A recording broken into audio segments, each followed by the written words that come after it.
Assalamualaikum warahmatullahi wabarakatuh.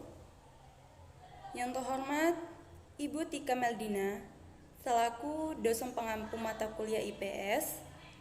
Perkenalkan, saya Feni Kurniati, Prodi PGMI 2B, NIM 2591071. Baiklah, di video ini saya akan menjelaskan materi tentang keragaman bentuk muka bumi, proses pembentukan, dan dampak bagi kehidupan. Kepada teman-teman, silakan disimak materi saya terlebih dahulu. A. Keragaman bentuk muka bumi. Bentuk permukaan bumi sangat beraneka ragam. Ada yang bergunung-gunung, ada yang landai, ada jurang, ada lembah, dan beragam bentuk lain. Pada zaman dahulu, banyak orang mengira bahwa bumi itu datar, tidak bulat.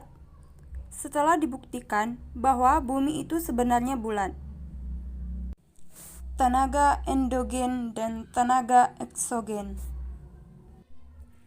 Tenaga endogen adalah tenaga pengubah muka bumi dari dalam bumi, sedangkan tenaga eksogen adalah tenaga pengubah muka bumi dari luar bumi.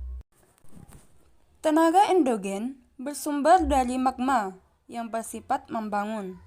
Tenaga ini meliputi tektonisme, vulkanisme, dan gempa bumi. Tenaga eksogen merupakan tenaga yang bersifat merusak kulit bumi. Faktor-faktor yang berpengaruh terhadap tenaga eksogen ini meliputi cair, angin, makhluk hidup, dan sinar matahari. Kedua tenaga ini menghasilkan rupa muka bumi beraneka ragam bentuknya, baik daratan maupun dasar laut.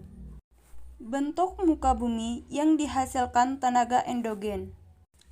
Tenaga endogen merupakan kekuatan yang mendorong terjadinya pergerakan kerak bumi dan menjadikan terbentuk cembung, seperti pegunungan atau gunung-gunung berapi, serta berbentuk cekung seperti laut dan danau. Kerak bumi terdiri dua macam, yaitu kerak benua dan kerak samudera. Kerak benua antara lain Eropa dan Asia atau bisa disebut Eurasia.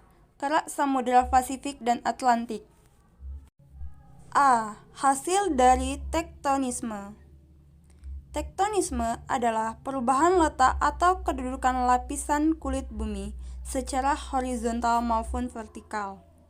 Tektonisme dibagi menjadi dua, efilogenesa dan dengan euregenesa. B. Hasil dari proses vulkanisme. Vulkanisme adalah segala kegiatan magma dari lapisan dalam litosfer yang bergerak ke lapisan yang lebih ke atas atau keluar ke permukaan bumi dalam arti luas. Hasil dari vulkanik atau fenomena alam pasca vulkanik atau fenomena alam setelah terjadi letusan, gunung, mata air panas, dan air mineral, sumber gas eskalasi. Hasil dari proses vulkanisme yaitu berupa gunung dan berupa bentuk fenomena alam pasca vulkanik atau fenomena alam setelah terjadi letusan. Gunung adalah bagian permukaan bumi yang berbentuk kerucut atau kubah yang berdiri sendiri dan terdiri atas satu puncak tertinggi yang dibatasi oleh lereng. Pergerakan magma sebagai ciri aktivitas magma dibedakan sebagai berikut. Intrusi magma adalah aktivitas magma di dalam lapisan litosfer, memotong atau menyisipkan litosfer dan tidak mencapai permukaan bumi. Instruksi magma disebut juga filotonisme. Eksekusi magma adalah kegiatan magma yang mencapai permukaan bumi. Menurut bentuknya, eksekusi magma dibedakan menjadi tiga macam. 1. Eksekusi sentral. Magma keluar melalui sebuah saluran magma dan membentuk gunung-gunung dan letaknya tersendiri. 2. Ekstrusi linear. Magma keluar melalui retakan atau celaan yang memanjang sehingga mengakibatkan terbentuknya deretan gunung api yang kecil di sepanjang retakan itu. 3. Ekstrusi areal. Magma keluar dari lubang yang besar karena terletak sangat dekat dengan permukaan bumi, sehingga magma menghancurkan dapur magma yang menyebabkan magma meleleh keluar permukaan bumi. Secara umum, siklus batuan menyebabkan bentuk batu tidak permanen dan memunculkan 3 jenis batuan. Ketiganya adalah batuan beku, sedimen, metamorf. Namun dari 3 tipe itu dibedakan lagi jadi beberapa jenis. Batuan beku luar atau leleran batuan beku luar yang berasal dari lava, maka kemungkinannya sangat kecil terjadi proses kristalisasi.